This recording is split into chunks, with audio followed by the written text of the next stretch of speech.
اے محمد صلی اللہ علیہ وآلہ وسلم،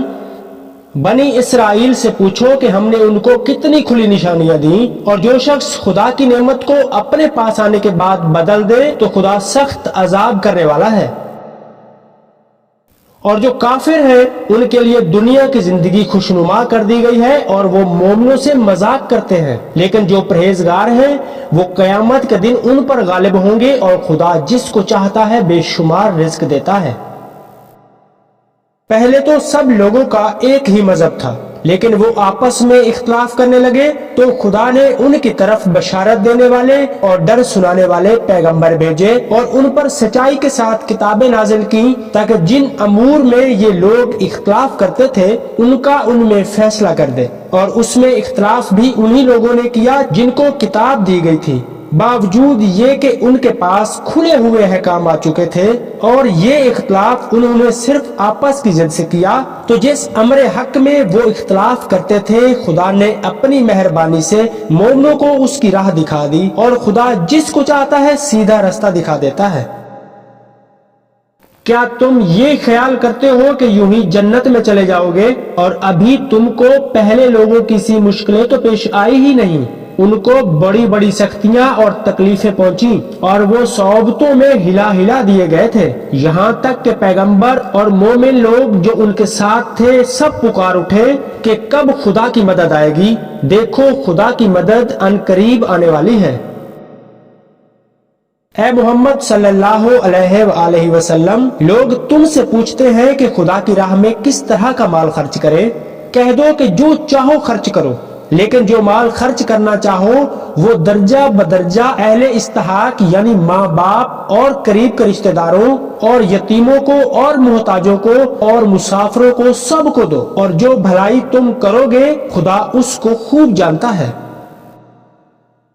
مسلمانوں، تم پر خدا کے رستے میں لڑنا فرض کر دیا گیا ہے۔ وہ تمہیں ناگوار تو ہوگا، مگر عجب نہیں کہ ایک چیز تم کو بری لگے اور وہ تمہارے حق میں بھلی ہو، اور عجب نہیں کہ ایک چیز تم کو بھلی لگے اور وہ تمہارے لیے مضر ہو، اور ان باتوں کو خدا ہی بہتر جانتا ہے اور تم نہیں جانتے۔ اے محمد صلی اللہ علیہ وآلہ وسلم، لوگ تم سے عزت والے مہینوں میں لڑائی کرنے کے بارے میں پوچھتے ہیں۔ کہہ دو کہ ان میں لڑنا بڑا گناہ ہے، اور خدا کی راہ سے روکنا اور اس سے کفر کرنا، اور مسجد حرام یعنی خانہ کعبہ میں جانے سے روکنا، اور اہل مسجد کو اس میں سے نکال دینا۔ جو یہ کفار کرتے ہیں خدا کے نزدیک اس سے بھی زیادہ گناہ ہے، اور فتنہ انگیزی خون ریزی سے بھی بڑھ کر ہے، یہاں تک کہ اگر ان کا بس چلے تو یہ تم کو تمہارے دین سے پھیر دے، اور جو کوئی تم سے اپنے دین سے پھر کر کافر ہو جائے گا اور کافر ہی مرے گا تو ایسے لوگوں کے اعمال دنیا اور آخرت دونوں میں برباد ہو جائیں گے، اور یہی لوگ دوزخ میں جانے والے ہیں جس میں وہ ہمیشہ رہیں گے۔ جو لوگ ایمان لائے اور خدا کے لیے وطن چھوڑ گئے اور کفار سے جنگ کرتے رہے وہی خدا کی رحمت کے امیدوار ہیں، اور خدا بخشنے والا اور رحمت کرنے والا ہے۔ اے پیغمبر، لوگ تم سے شراب اور جوئے کا حکم دریافت کرتے ہیں۔ کہہ دو کہ ان میں نقصان بڑے ہیں اور لوگوں کے لیے کچھ فائدے بھی ہیں، مگر ان کے نقصان فائدوں سے کہیں زیادہ ہے۔ اور یہ بھی تم سے پوچھتے ہیں کہ خدا کی راہ میں کون سا مال خرچ کرے۔ کہہ دو کہ جو ضرورت سے زیادہ ہو۔ اس طرح خدا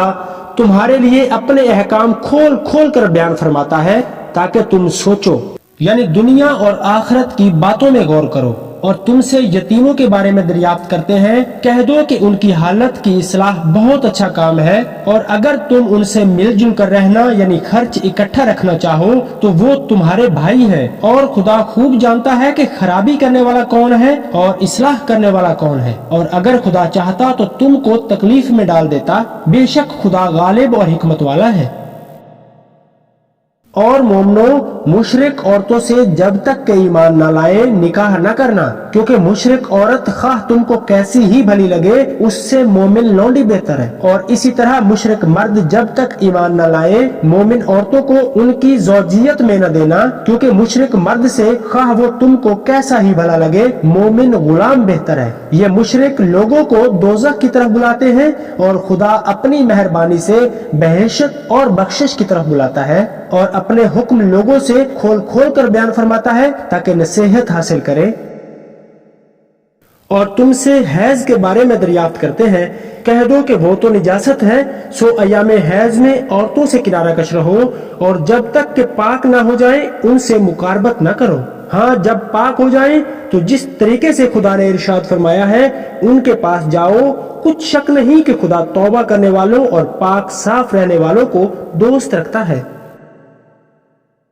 تمہاری عورتیں تمہاری کھیتی ہیں، تو اپنی کھیتی میں جس طرح چاہو جاؤ، اور اپنے لیے نیک عمل آگے بھیجو، اور خدا سے ڈرتے رہو، اور جان رکھو کہ ایک دن تمہیں اس کے روبرو حاضر ہونا ہے۔ اور اے پیغمبر، ایمان والوں کو بشارت سنا دو،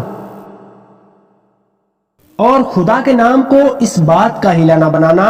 کہ اس کی قسمیں کھا کھا کر سلوک کرنے اور پرہیزگاری کرنے اور لوگوں میں صلح سازی کرانے سے رک جاؤ، اور خدا سب کچھ سنتا اور جانتا ہے۔ اللہ تمہیں تمہاری قسموں میں بےہودہ گوئی پر نہیں پکڑتا، لیکن تم سے ان قسموں پر مواخذہ کرتا ہے جن کا تمہارے دلوں نے ارادہ کیا ہو، اور اللہ بڑا بخشنے والا اور بردبار ہے۔ جو لوگ اپنی عورتوں کے پاس جانے سے قسم کھا لیں ان کو 4 مہینے تک انتظار کرنا چاہیے۔ اگر اس عرصے میں قسم سے رجوع کر لیں تو خدا بخشنے والا اور مہربان ہے، اور اگر طلاق کا ارادہ کر لیں تو بھی خدا سنتا اور جانتا ہے۔